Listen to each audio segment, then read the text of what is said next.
Hello everyone, welcome back to my channel. If you are new here, my name is Henry and today we are diving into a topic that is incredibly important for many aspiring nurses, which is job searching in the United Kingdom. Whether you are local willing to switch sponsorship or looking to relocate from abroad, this video is packed with essential information and tips to help you navigate the job market.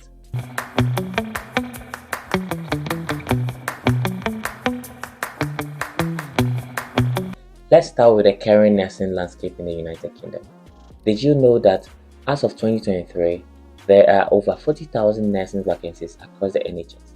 This reflects a growing demand for qualified nurses driven by various factors, including an aging population and increased healthcare needs. However, despite these vacancies, many face significant challenges in securing positions.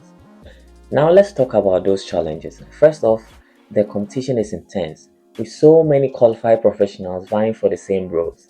Standing out is crucial. Additionally, if you are an international nurse, you need to meet specific requirements like having a high level of English proficiency, often demonstrated through the IELTS exams. Moreover, if you're already here and willing to switch sponsorship, many aren't willing to give sponsorship with their vacancy. Recruitment agencies can be a great resource in your job search, but it's important to know the landscape.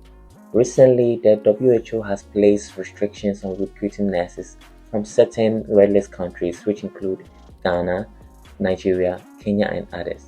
This is to protect the healthcare system in these countries, but it can limit opportunities for those looking to work in the United Kingdom. If you are from one of these countries or already in the United Kingdom and wanting to switch jobs, it's still possible to find opportunities, but you may need to explore alternative pathways. This is what I am here today to help you find out. So stay tuned and watch till the end where I show you some of the untold practical and tested ways to make your application to be able to secure a job interview in the United Kingdom. If you are watching this video, it's likely that you have reached the stage of applying for nursing jobs in the United Kingdom after meeting all the necessary requirements. You may also have heard about Trac Jobs and how to utilize it.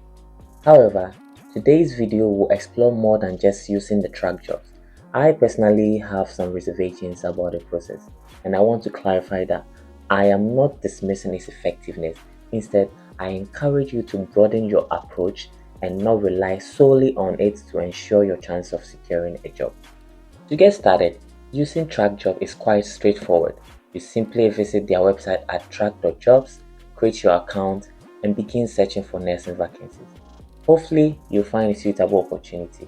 Remember, utilize filters to match your vacancies with your skills and preferences. And pay close attention to the keywords you use during your search. I will discuss the best keywords to consider later in the video, so stay tuned. Additionally, make sure to tailor your CV and cover letter for each application. As I mentioned earlier, based on my experience with Trac, I don't place complete trust in it. It's essential to have a well-rounded strategy in your job search. I can sense your curiosity about my reservation regarding Trac Jobs. You want to know more? Let me share a story that illustrates my perspective. So a friend of mine was on a similar job search journey as I was, exploring various avenues to secure nursing position in the United Kingdom.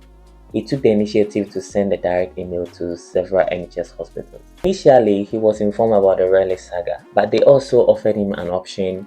Would he like to be contacted if any opportunities arose? He agreed and moved on. By just some few days, he received a call asking if he was still interested in a position. This led to an interview which he successfully passed. Afterwards, he was directed to complete the Trac application process for the position that had just been advertised. Interestingly, the vacancy pulled down just a few days later. So the key takeaways from this experience are significant. Often before a job is even advertised, candidates may have already been selected. This means you could be competing for just a few slots against countless applicants from around the globe who are accessing Trac. Success isn't solely about how compelling your supporting statement is. It can feel like a lottery where candidates are randomly chosen from a vast pool. Secondly, there is a saying, if Muhammad won't go to the mountain, then the mountain must come to Muhammad. My friend's success came from proactive reaching out to recruiters, which led to a rewarding opportunity. This highlights the power of direct messaging, also known as the cold emailing. So, how do we leverage this knowledge in your job search? Trust me, you won't want to miss this session. I've personally guided others through this process after successfully landing a job myself, and I believe it can work for you too. Remember, it takes perseverance and patience to navigate this journey, but the results can be worth it. The point isn't that Trac Jobs is effective. I have many people successfully landed jobs through it. I personally received 3 interview offers and a job offer from Trac, even though it wasn't the one I chose. What I want to emphasize is that there are various strategies you can explore to significantly shorten your job search duration from several months to just a few. I can attest to this, as I utilize both Trac and the methods I'm about to share with you, which helped me secure a job in less than 2 months after passing my IELTS. Now, let's get started. To effectively master this method, the key element is keywords. These are essential for uncovering the vacancies in hospitals that align with your profile as a nurse looking to work in the United Kingdom. Here are some of the important keywords to consider.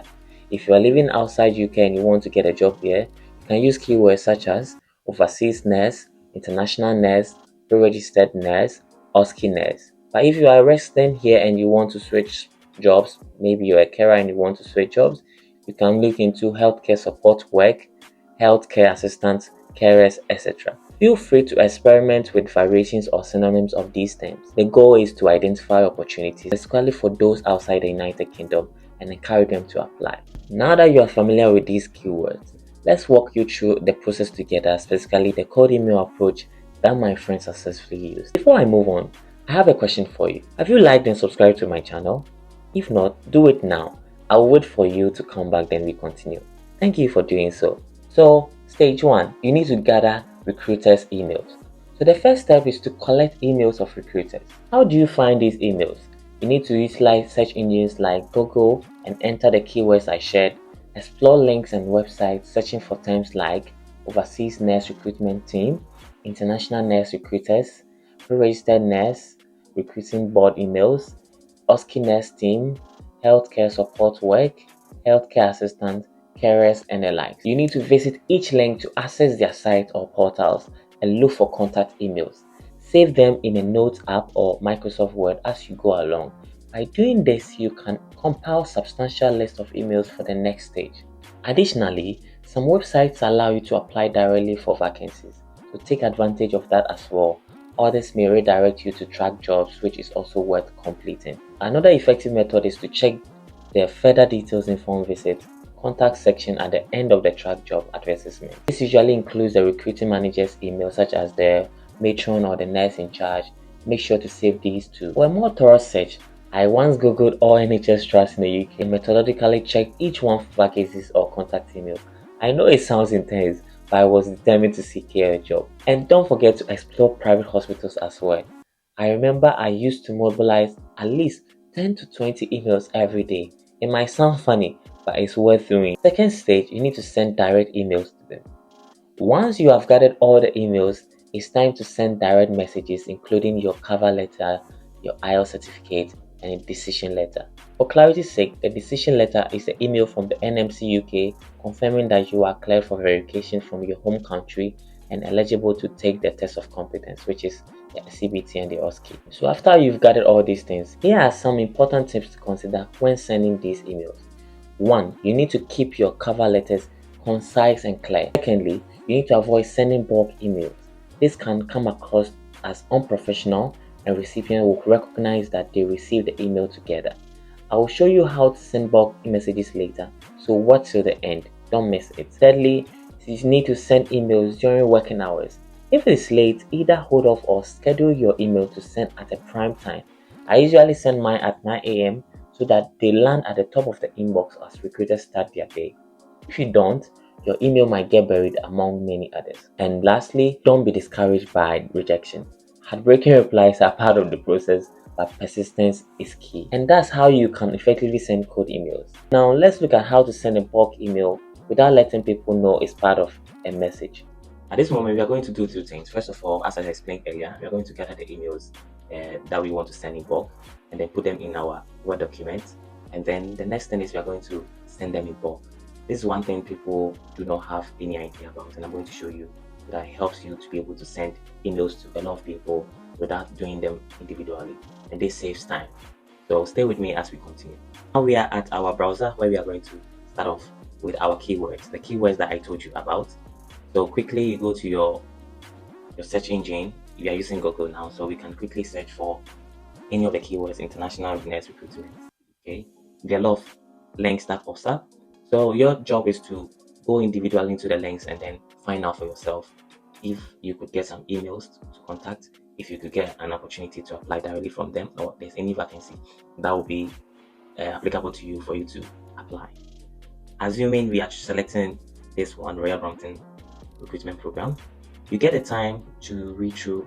They will explain the processes that happens when you are recruited, the IELTS and the OSCE program, everything that is involved are all here, and then you need to take your time and read.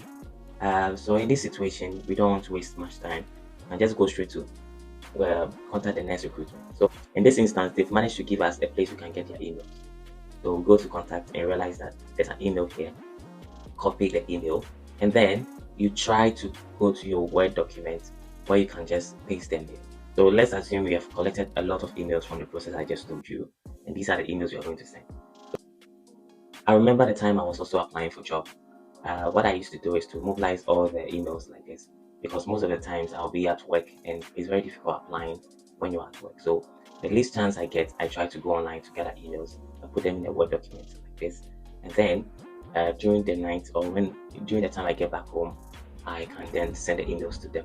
So by the end of the day, I have about 20 or more emails lined up here, and then I will send them directly to them. So let's assume we've managed to get all the emails that we want to send directly to them, and here are all the emails. What we need to do next is to go straight to our email section where we are going to send it. So let's pay much attention here, but this is very vital. In ideal sense, all you need to do is to put the person you are sending the email to here. Even if there are more than one, you can put all of them here, and then it will be sent to them directly. But in this situation, you don't want people to get to know that they are part of a group, that they received all those emails. So we are going to do this instead. First of all, you're going to put in undisclosed recipient.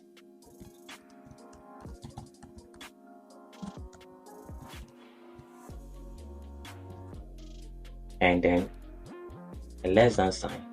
Then you put in your own email.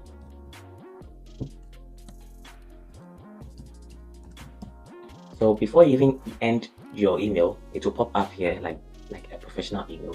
Then you choose, you select. It comes in this way, and it means I selected. One other thing I want you to be aware is that when you're using the computer, it's different from using the phone.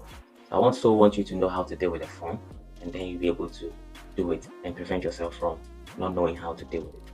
So first of all, with the phone, instead of just writing the undisclosed, so what you need to do is you have to manually input the greater sign attached to it before it will pop up with the phone. But on your computer, without even putting the greater sign, it comes in. Another thing is that the greater than sign and the less than sign do not appear on the phone, especially when you are at the site where you are putting your emails. What you can do is go and copy it back on any platform. Maybe on your WhatsApp, you just type where a greater than sign, copy that sign, go and paste it there, because they will not give you the chance to put in greater than sign or less than sign on the phone. So that's one thing you should consider. So we've managed to understand how you're going to put the undisclosed recipient on the phone and also on a computer. So we assume we are using the computer, and then we've managed to put the undisclosed recipient. So the idea is that you are going to be the recipient, not any of the people you have gathered their emails. And then the next thing is you don't add your emails here. You go straight to BCC. That's where you put all their emails. You go back to select them individually and go and paste, or you copy all of them and then paste them here.